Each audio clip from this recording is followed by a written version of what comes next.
Nelayan Kabupaten Aceh Barat menemukan sekelompok yang diduga etnis Rohingya terombang-ambing di tengah laut perairan Aceh Barat pada Rabu siang. Dari video amatir nelayan, ada sekitar ratusan etnis Rohingya yang terapung di tengah laut yang diduga kapal yang ditumpangi mereka karam. Lokasi penemuan etnis Rohingya tersebut diperkirakan sekitar 12 mil dari bibir pantai Desa Suak Timah, Kecamatan Samatiga, Aceh Barat. Dari informasi yang diperoleh nelayan, etnis Rohingya tersebut masih terombang-ambing di tengah laut di atas bangkai kapal yang mereka tumpangi. Hingga kini belum ada upaya dilakukan evakuasi ke darat.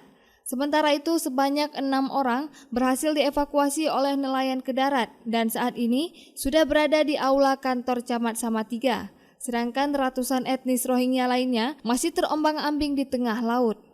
Dari Aceh Barat, Orian Saputra melaporkan untuk Puja TV Aceh.